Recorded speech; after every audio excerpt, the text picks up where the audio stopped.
परंपराएं चलती आ रही हैं और आज भी यज्ञ के रूप में लोग अपनी आराधना करते हैं और भविष्य में भी करते रहेंगे। यानी हम यज्ञ एक नित्य परंपरा है, व्यापक परंपरा है और अनंत परंपरा है। तो क्योंकि वैदिक जो यज्ञ की जो विधा है, यज्ञ का जो वर्णन है, यह वेदों में, और वेदों का एक एक शब्द ईश्वर के मुख से उत्पन्न हुआ। इसलिए यज्ञों के बारे में संशय करना व्यक्ति की मूर्खता होगी। उस यज्ञ के महत्व को, यज्ञ के सामर्थ्य को हम एक राजा के द्वारा किए हुए यज्ञ से क्या सामर्थ्य था यज्ञ में, उसकी हम आपको चर्चाएं करेंगे यहाँ पर।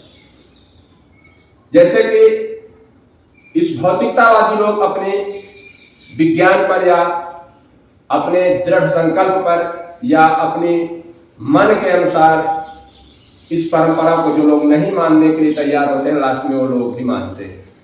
जैसे त्रेता युग में महाराजा दशरथ ने पहली शादी किया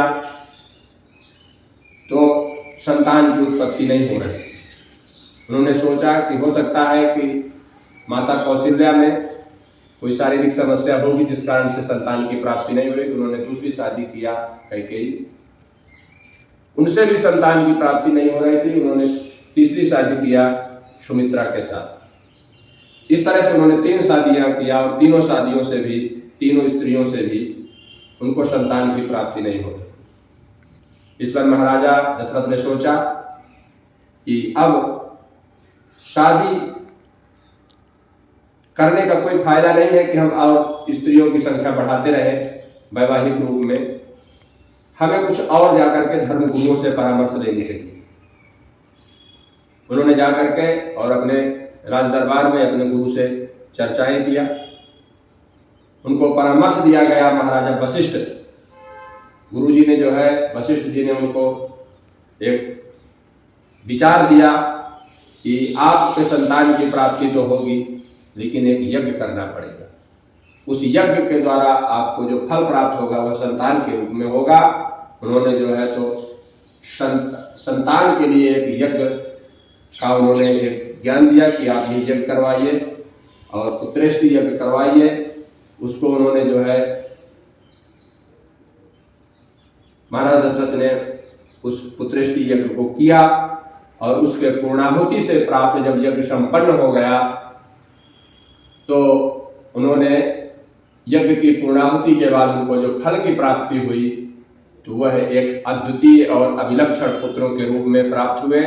क्योंकि अगर उनको संतान की प्राप्ति अगर पहले तो हो ही नहीं रही थी, अगर हो भी जाती तो कोई सामान्य प्राणी जो है जन्म लेता, जिससे हो सकता था कि आगे चल करके जिस तरह से अन्य राजाओं के नाम विलुप्त हो गए हैं उसी तरह से वो भी, उनका नाम विलुप्त हो जाता। लेकिन उस यज्ञ के प्रभाव से वही भगवान यज्ञ नारायण ने उनके पुत्र के रूप में अपने आप को अवतरित किया और एक अलौकिक, जो आज पूरे विश्व के आदर्श के रूप में ऐसे जो है जिनको परमेश्वर धर्मावलंबियों द्वारा जो है परमेश्वर की उपाधि दी गई है, ईश्वर की उपाधि दी गई है, राष्ट्रनायक की उपाधि दी गई है, मर्यादा पुरुषोत्तम राम की कहा जा रहा है उनको। इस तरह से ऐसे विश्व के आदर्श के रूप में उनको एक पुत्र प्राप्त हुआ। उनको जो पुत्र प्राप्त हुए, 4 के चारों पुत्र एक अभिलक्षण शक्ति से संपन्न थे। इस तरह से यज्ञ नारायण के महत्व को हम महाराजा दशरथ के माध्यम से अत्यधिक जान सकते हैं। अन्य राजाओं के बारे में और ज्यादा विस्तृत कहने की आवश्यकता मुझको नहीं है, क्योंकि कई प्रमाण देने की आवश्यकता नहीं है। आप महाराजा दशरथ जी के जीवन को यज्ञ के माध्यम से समझ सकते हैं।